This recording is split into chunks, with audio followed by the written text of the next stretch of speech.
some level 4 issues, and when I say level 4, I mean issues that definitely need some additional help, some additional time spent with the individuals that are experiencing these problems. And so it's going to have some other information that we want you all to at least know about, so that then you'll be able to know what to do. The worst situation to be in is where you just don't know, and we are the church, and as people, as your friends that know that you're a part of a church, they're going to assume that you have some answers for them. The non-believers are going to come to you. This is an opportunity for discipleship, to witness to them. They're going to be seeking out help when they're in the midst of their crisis. And so what a great opportunity it is to be a blessing to them and to be able to provide some sense of hope that comes from the only place that hope really comes from, which is from Jesus. And so we're going to talk now about some of these level 4 issues. Right. So these are going to be, if you were triaging like a medical issue, this would be like your more critical, more serious issues.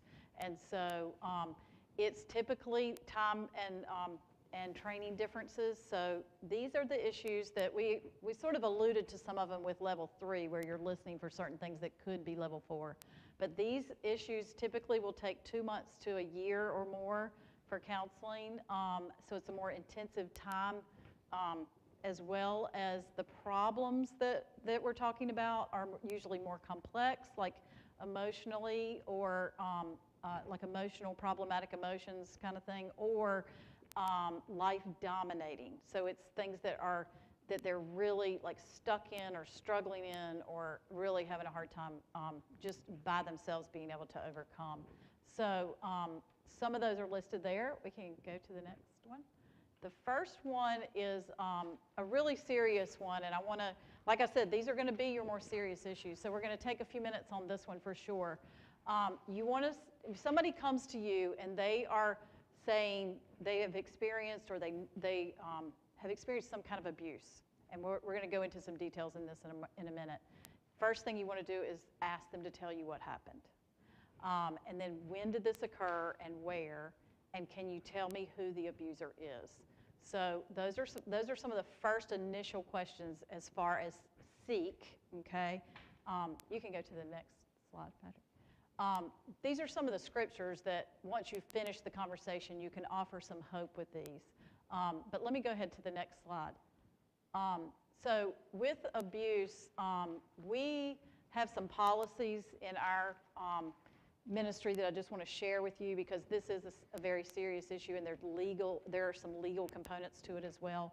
So if you're speaking to or about a minor, elderly, or handicapped person, you will be required by law to report this to the proper authorities, and we're going to talk about that in a minute. We want to give you the tools tonight to know exactly what you need to do, what information you need, and who you need to report it to. We unapologetically report the abuse. This is part of our confidentiality stuff, to the full extent required by law, no matter what level of care counseling is being given or provided. And there's some scriptures that indicate like the biblical reasons even for doing that. If you're speaking to an adult who has experienced abuse as a child, then they can be referred to a counselor to help them determine and sort through the impact of their past trauma and how or if they want to move forward with legal options. And so in counseling, and this is something I've had to counsel several times even here, sometimes there are a lot of people, unfortunately, that were maybe experienced some kind of abuse as a child, and they're now an adult, and they're coming for counseling because they're experiencing issues that have started a long time ago and have never been dealt with. And so they will have the option as to report it. We talk about the situation. All right, and then document as much as possible. So this form that is actually, I think you guys have it as a separate thing. We just created this form so you would know what information to take down. These are going to be the questions that you get asked when you call DSS or the police. This is the basic information. They may ask you more than this, but you need to try to at least get this information and have this so that you can report thoroughly and as properly as possible. You can go to the next one. Okay, so here, some of the North Carolina state law, I'm not going to go through every single law, but it is mandatory reporting. So if you hear, like we said, if it's a minor, if it's somebody who's handicapped or elderly, you will be required to report that. So let's talk about that for just a minute. So everyone has a duty to legally report in cases where there is suspected child abuse or neglect by a parent, guardian, custodian, or caretaker. Abuse, neglect, or exploitation of a disabled or elder by their caretaker. I want you to know that so that if you're on the front lines and somebody says, this is what's happened, then you know that you are required to report that by law. And, I mean, these are serious issues, and so if you are concerned about what to do, then just ask somebody, okay? I mean, there are resources within the church. Yeah. There are people that have dealt with this. Don't just sit back and wonder, should I tell somebody, should I not? I mean, you just need to know that if one of these issues is revealed to you, that you do need to report it. But it doesn't necessarily mean you have to be the one to go do it, but you just need to make sure that it gets done, okay? So if you go to somebody else, within the church and let them go, and you just got to make sure that it gets followed through with. And so don't feel like you're alone out there and you can't, get some help with handling that situation. So any of these would be reported to DSS. And that's, I think Elizabeth could probably speak to that if you had questions about that. And so that's the first place. And then reports may be made orally or in writing. Typically, they're made orally with a phone call. In addition to cases of abuse, neglect, dependency, and maltreatment, there's a new duty to report in North Carolina that is for juveniles who have been the victims of certain crimes. So I did want you to hear this as well, because this is a fairly new law. So anybody 18 years of age or older who knows or should have reasonably known that a juvenile under 18 has been the victim of a violent offense, sexual offense, or misdemeanor child abuse under this statute shall immediately report the case of that juvenile to the appropriate local law enforcement agency in the county where the juvenile resides or is found. So it needs to be reported to DSS and to the police. So those are, and if you report it to the police, they're probably going to tell you to call DSS. So that's an important thing to note. And then there's some definitions there of what is a crime. So here's some things there. Okay, you can go to the next one. This is a QR code. So I'm just giving you a brief overview of what the law is. I'm not going to go through the entire thing, but if you hold your phone up to the printed QR code you've got in your book and with your camera on, if you've got a smartphone, it will upload the entire North Carolina document. So if you have any question at all, you can go to that, you can look through it and just see. We've had to go to that many times. So this is the form that I just told you about. This is what information you will need to try to include when you're gathering that information in the seeking part of the issue of abuse. Okay. All right. So I think this is still me, isn't it? Okay. So we talked about anger at level 3, like I'm just so angry, I'm just so angry at my husband because he went out and bought a car and didn't tell me. Okay, that's a level, that might be something you can talk through with level 2 or 3.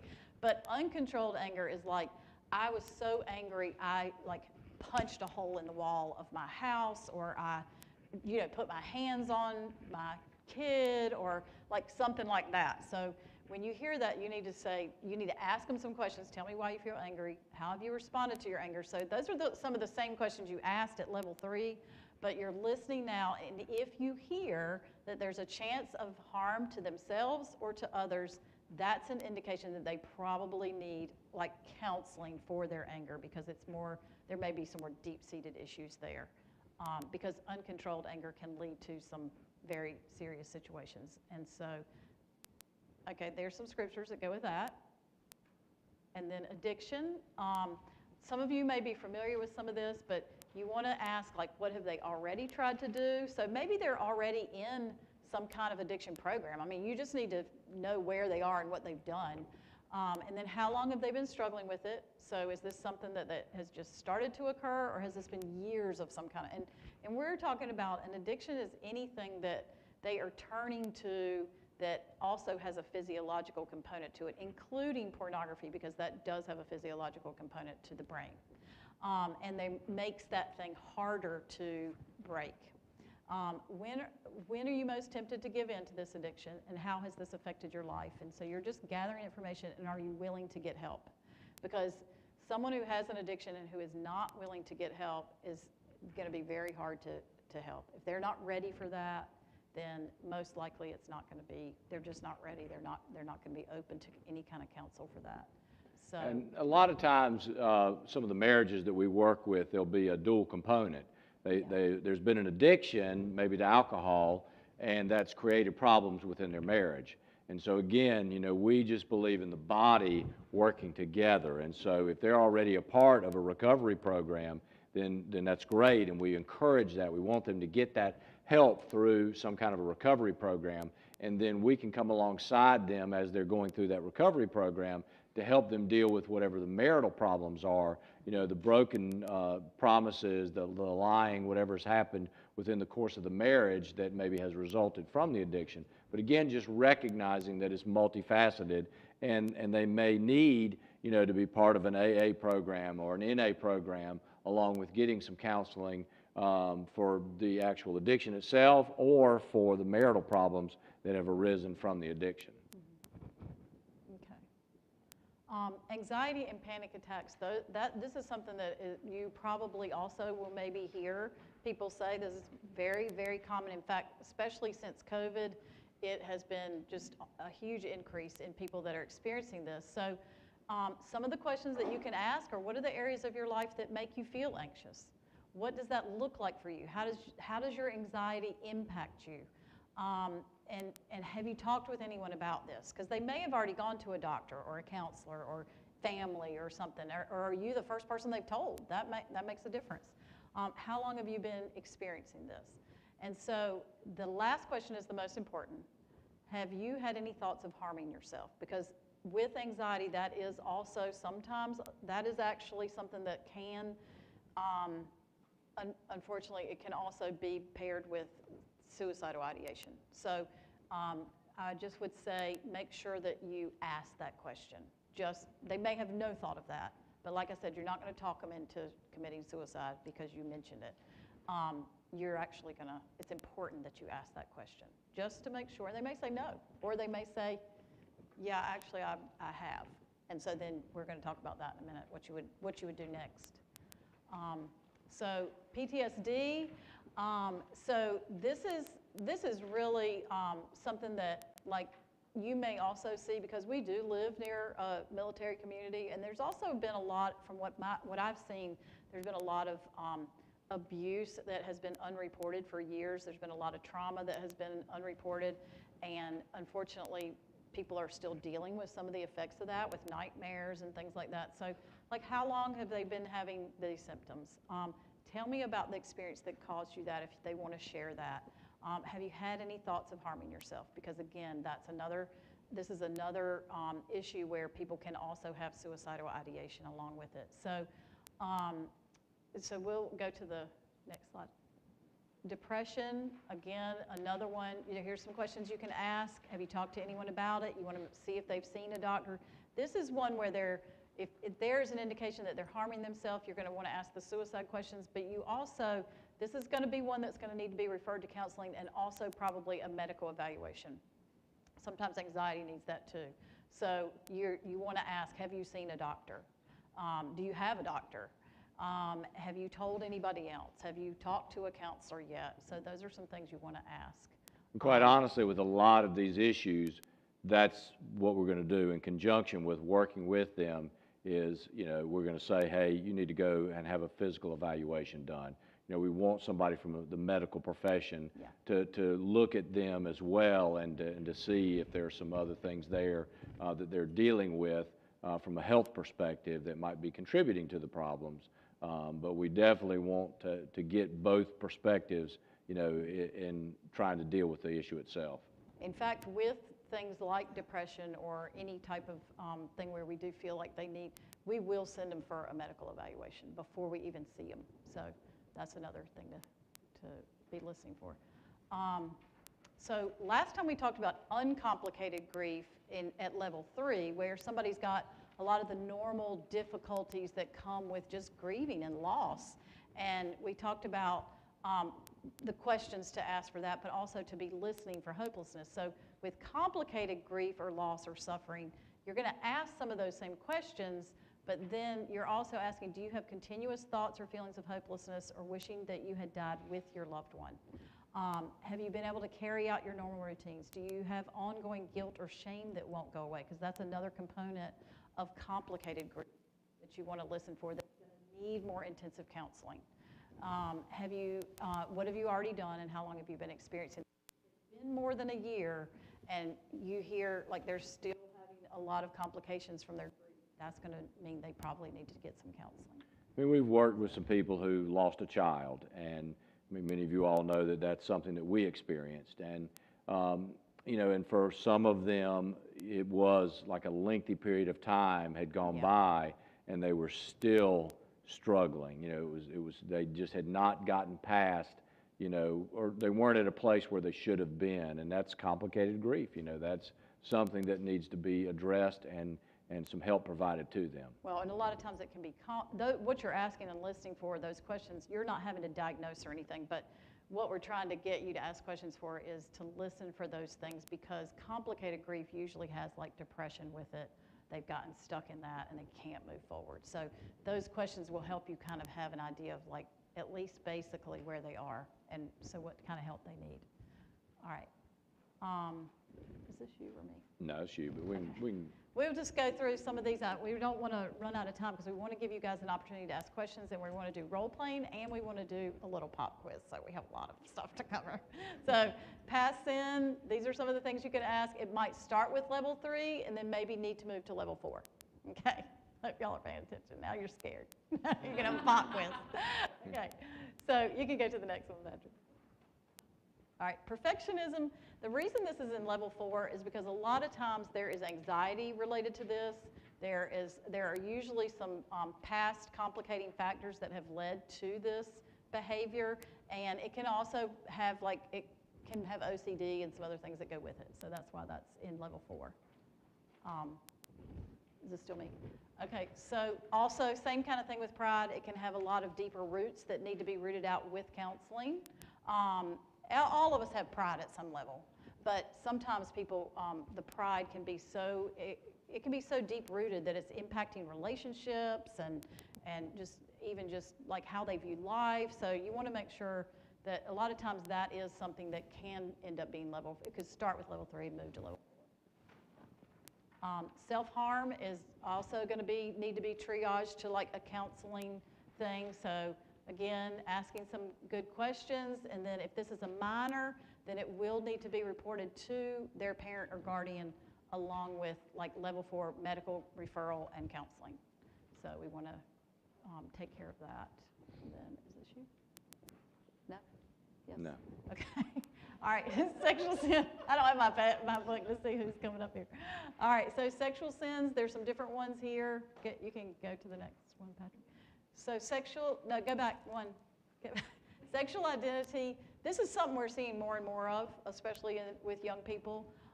So if you're working with young people, you very well could hear this, have this kind of conversation with them. So here's some good questions you can ask. You can go.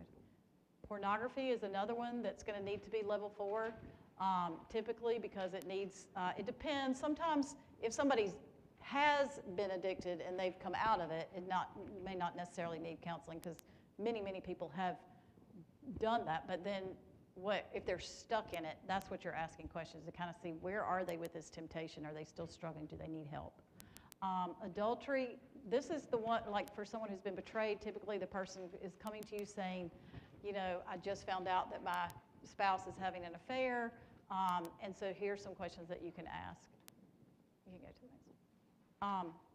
And then this is another important area that I want to spend a little bit more time on. So suicide prevention and crisis information. So what do you do if a person is requesting or seeking counsel for extreme depression or having suicidal thoughts or hopelessness, as we talked about? So if you can go to that. So here, if you will ask, this is what we were saying, ask the question, okay? So let's think about this. If you ask the question, are you thinking of hurting yourself or someone else? And they say yes, then what you see underneath there are the next questions to ask and what to do. If they say no, here are some questions to ask and what to do. So does that make sense to you guys as you're looking at it in the book?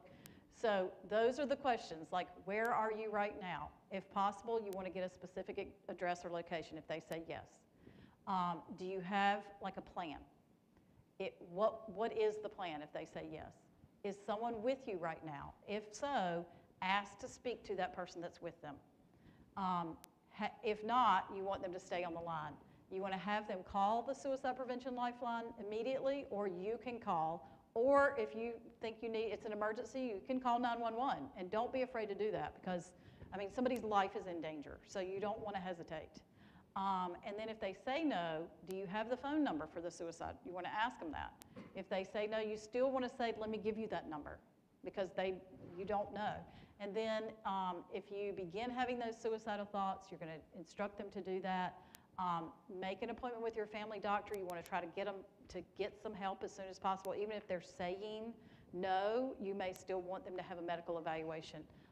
You need to ask, they'll need to ask to receive medical or mental health evaluation. And then let me help you make an appointment for counseling.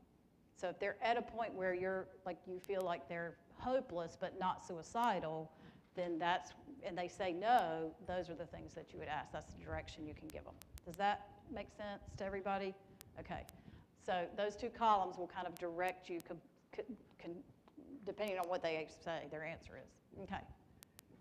So when we speak to the other person, if they're present, we need to make them aware Yes. of Yes. suicidal ideation, So, correct? right. So when you speak to the person on the phone, you want to make sure, like if they've said yes and you've asked to speak to who's with them and you're speaking to them, then you want to make sure and say, this is what, because there's no confidentiality with that. That's right. Life or death. So, yeah. All right. So, quick review. All right.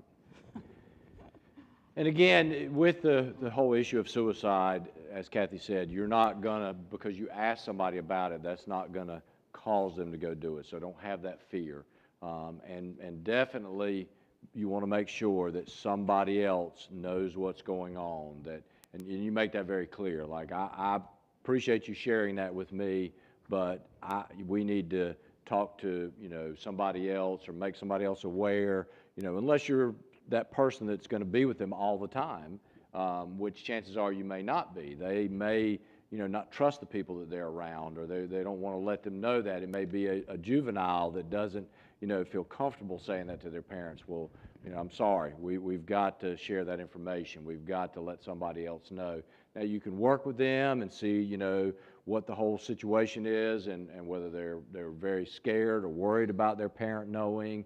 Again, that's something that you may need to bring some more people into the picture to say, hey, what should I do here? Or, what do I need to do to help them out best, okay? So, again, with any of these issues, don't ever feel like you're alone. That's why we're the body of Christ, okay? We're all in this together, and we're all here to help each other out, to work with people in their dark situations and to try to help them get the help that they need. All right, so let's review. We're going to go through some scenarios, and then I will ask you, do you think it's a level 3 issue, an issue that can be, handled with some trained people within the church, or does it need to be referred to an actual counseling situation? So let's go through the first scenario.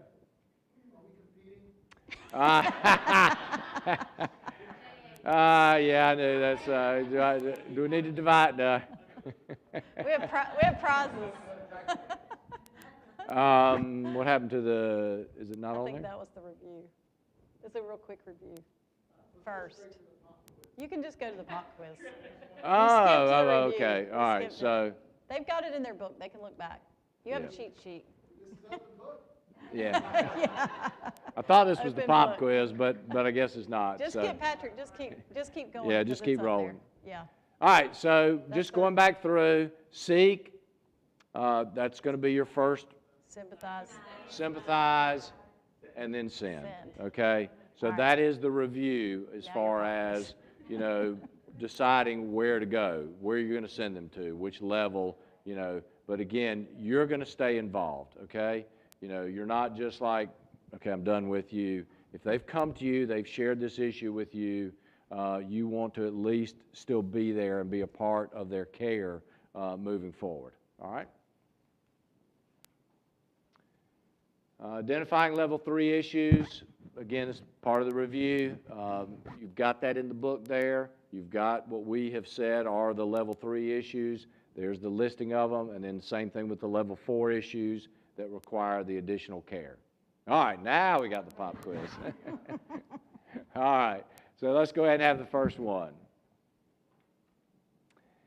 Communication problems within the marriage. Should it be level 3 or level 4? 3. All right, let's see. Survey says yes. All right. Anxiety, level 3 or level 4? Wait, are there any trick questions? No, there's no trick No trick questions. questions. Level 4, yeah. So when we look at anxiety, yeah, we're looking at something that's becoming life-dominating. If they've come to you, it's not just, hey, I'm feeling a little jumpy today. It's like, this is impacting my life. I can't get through certain things because I'm worrying all the time. PTSD.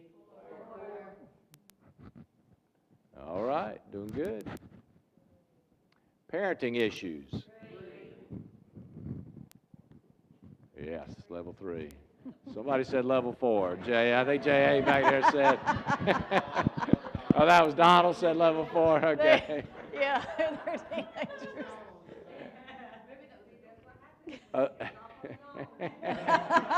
You need to- Adultery. Yes, definitely level 4. Relationship conflict. Yes. Spiritual questions. Yes.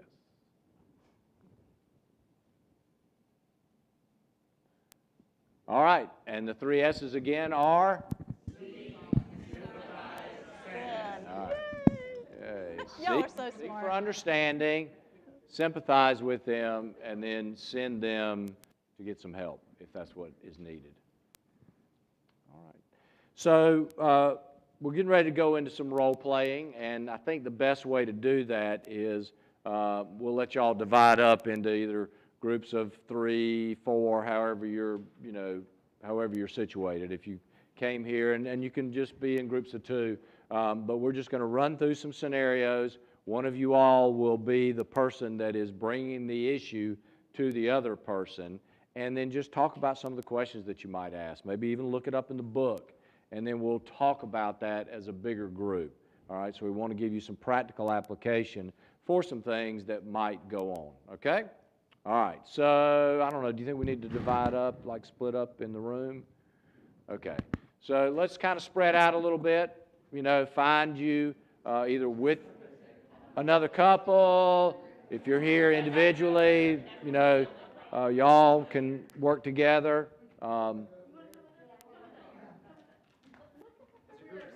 Yeah. Huh?